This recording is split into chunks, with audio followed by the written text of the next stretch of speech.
So we got the biggest load that we've ever had come back to this farm. We're trying to share more here on this channel about all the stuff that we get for free for our animals. But I mean, it costs us $30 to go to the city and back with our gas. And we went twice yesterday because we couldn't get it all in the first load. I just want to show you. We'll just get a little in there.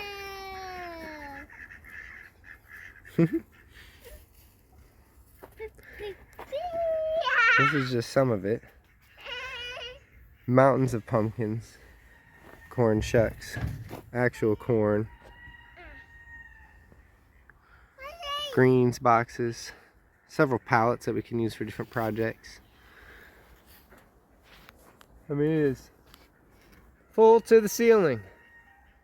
Seriously.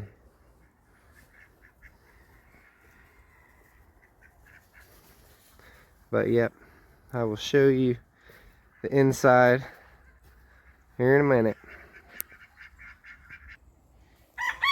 So yep, we have the door here off. Again, if you've watched other videos, you can see we have that removable door option.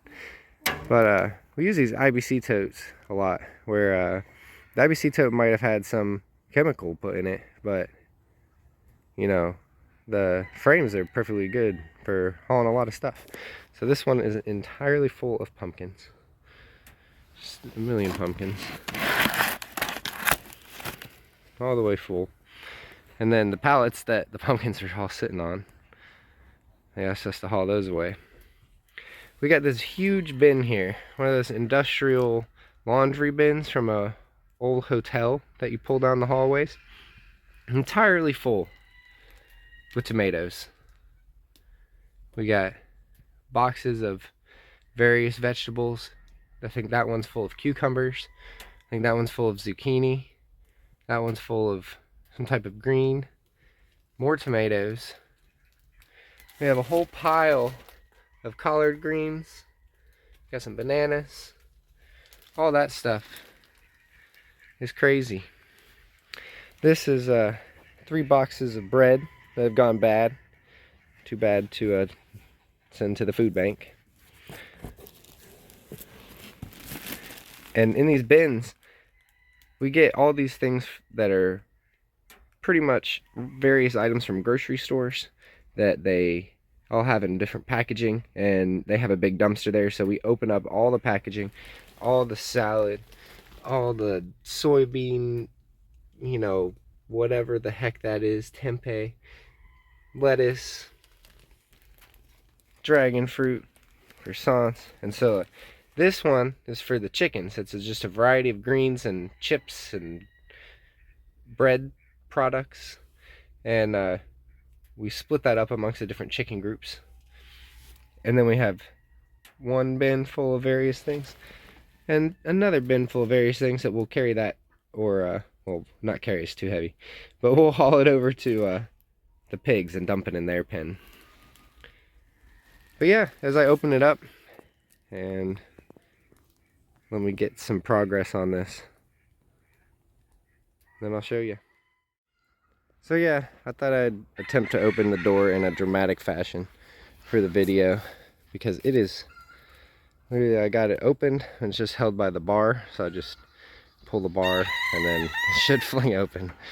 I'm gonna take a step back. 3, 2, 1. Okay, not as dramatic.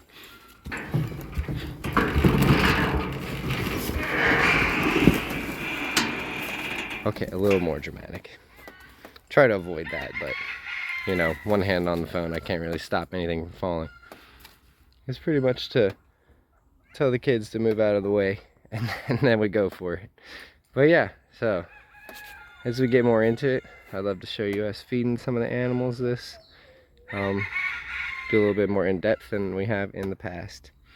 But yeah, just to show you, we have these old pig shelters, and we have just stuffed them full of pumpkins. Here's another one. Not all the way full. I'll show you another one in a second. And here's another pile. And here's another collection of food items that we have for all of our animals. And you know, we have all this food that I've been showing, including what's on the trailer, plus more in another storage area that we have at the front of the property. We have all this on hand while we've constantly been feeding all those animals. So there's so much food out there, you know, there's so much being wasted. All this would have just been thrown away if we hadn't come and picked it up. There's so many food deserts out there and so many food surpluses. I mean, we have the problem of, to be completely honest, you know, you don't always want to show videos like this, but you know, we have the problem of abundance. Like, this is like a fourth of the tomatoes that we got on the last trip that we had. I mean, what do we do with it? You know what I'm saying? What, of course, like, we compost it, but at the scale we're already working at, when we're bringing 2 trailerfuls of that home, you know, of course we need to get more serious about it, but it's just, there's a problem with abundance when you're getting so much. I mean, we have all this bread. We don't let any bread get wasted. I mean, bread gets shared with friends and neighbors, and we have a few people that come and pick it up for their animals that we've met over the years, you know, on Facebook and etc., that have reached out to us. And we're like, yeah, you can come and get some bread. But we have the problem with, we just get so much that we can't feed it all. We can't possibly feed it all. And composting it on such a large scale is just, we don't have any heavy equipment. If I had a skid steer, etc., I could compost really quickly, and you know, it's just not the scale we're working at. So unfortunately, we get a lot of this, you know, but this is weeks of accumulation, and we haven't wasted that much in comparison because we feed 90% of what we bring home that week. But another thing that I think I just want to talk about for a minute is just, it's possible to just find food. When we started out, we had a few restaurants that we would go to, and they would leave buckets full of stuff. Pizza buffets, Chinese restaurants. To be honest, any of the Asian restaurants are really, really good to go to because they don't like wasting food. It's not normal to them if they're immigrants from really any foreign country other than the US. It's not normal to throw away so much food. And if we can help close up some of those loose ends in the system, and we can do it at such a scale, and all we have is 3 people, 2 children, and a trailer and a truck, and we can make all that happen. I mean, just think if other people did it. I mean, this saves us so much money. We have friends that feed mostly grain, and I can't imagine how much it costs. And then you have to worry about where that grain comes from, the farming practices of that and everything. I don't worry as much about the food scraps that we get as far as the organics of the growth of it, because it was deemed for human consumption. I feel like that's okay. It's already gone through a growing media, and there's much less fertilizer than, say, you know, just a direct plant. I don't know, but this is our solution to, you know, how we feed all of our animals, because we don't want to put a lot of inputs into it. And one day we'd love to grow so much food in so much abundance because we have a lot of space to work with, that we won't be dependent on the market, especially if it were to come to some type of, you know, plague or, you know, blight on food or lack of commercial fertilizer, etc., that, you know, eliminates the ability for us to keep collecting so much food for free. But yeah, I guess that's my little rant for this time. And yeah, I'll show you us feeding some of the animals. Here's our hopefully pregnant heifer. We bring her in this pen. We're working on clicker training with her My wife is. But she's just being taunted here.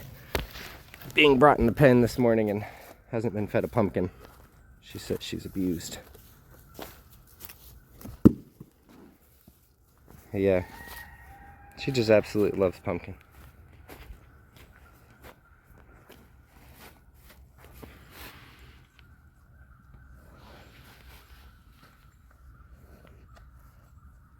She goes back out in the forest. Right now our bull is at our friend's house, so she's spending more time in this pen than in the forest. And when he gets back this weekend, we're gonna put them back out in a new pen. But yeah, she just absolutely loves pumpkin.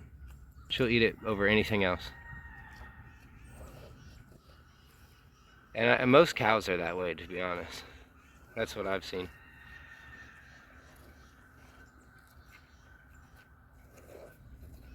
We'll have a little bit of quoting our friend Shauna Edible Acres, Cow TV, plus baby in background. Yeah, I'll show you more in a second. Yeah, here are Icelandic chickens. They're in their main, group. Just bear with me for 1 second.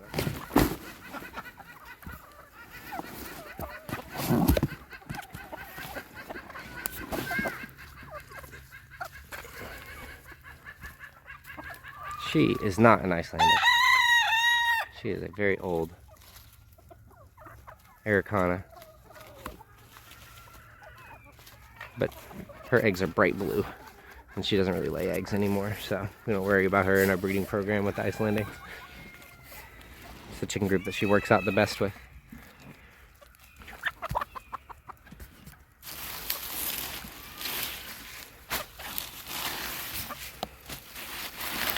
Yeah, a lot of times we'll start out feeding the greens.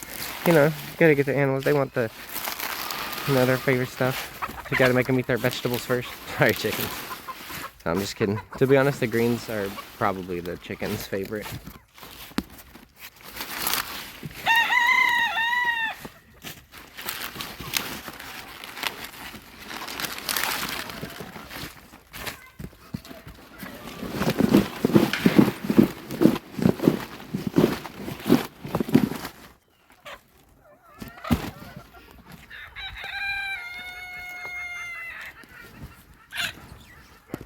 I'll step back and have a little bit of chicken TV. It's a lot of hard work. We put a lot of effort and time into going to get these scraps. We put wear and tear on our truck and trailer, tires, maintenance, other maintenance, we put $30 in gas to go there and back with the full load of scraps coming back. It's about $30, half a tank of gas. But it's very rewarding. When you finally get in the pen, you see these happy chickens. We got these trash cans full of grain. They don't want grain. They want this.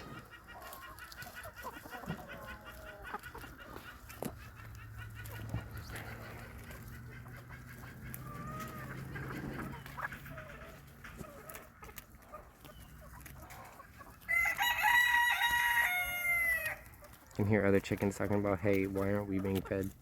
Silky they got out. And we got into that garden area. Like, come on, man, let me in.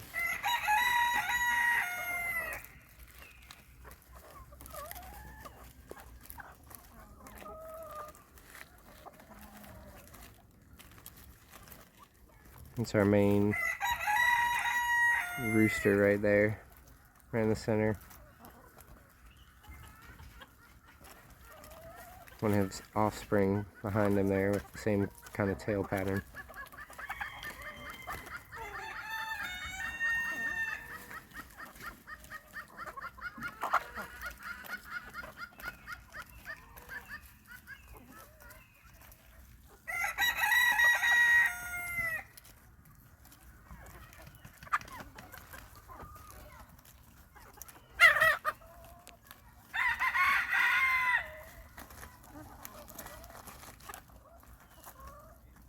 Man, it's so rewarding seeing this, you know? It really is.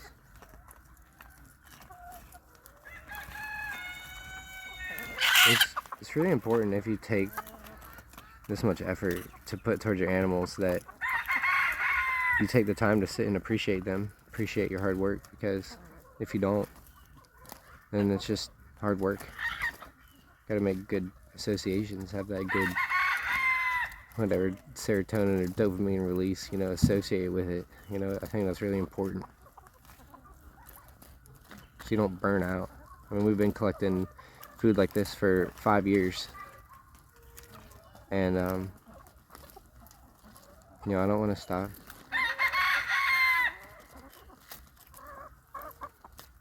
I think it's really important.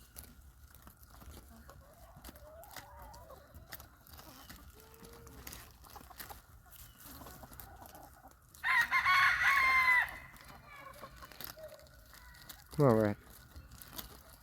Show's feeding someone else.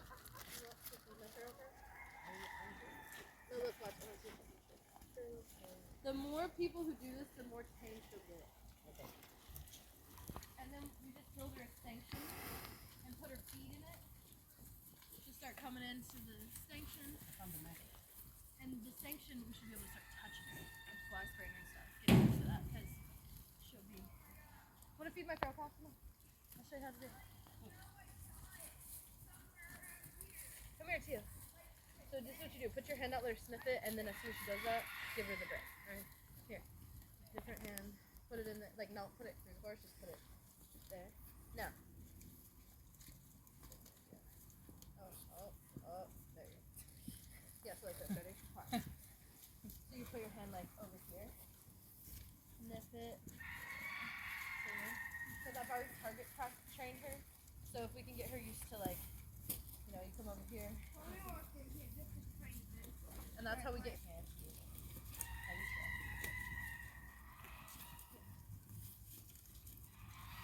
make sure she touches it. Her to be like, oh, you move here. Like that. Touch the hand. And you can even touch her. You know, but it's like she's got to get the reward for being touched. I can't believe it. I should have went over and checked out the microphones earlier. And then you can do things. Then you can do things like this. Hang this over as a scary object, and then she comes and touches it and you do it. You know what I mean? And then that way she's learning not to be an aggressive cat. What do you know? What do you know? What do you want me to do? And then you should theoretically be able to start, you know, getting like touching everything. And then that's hopefully the way that we're gonna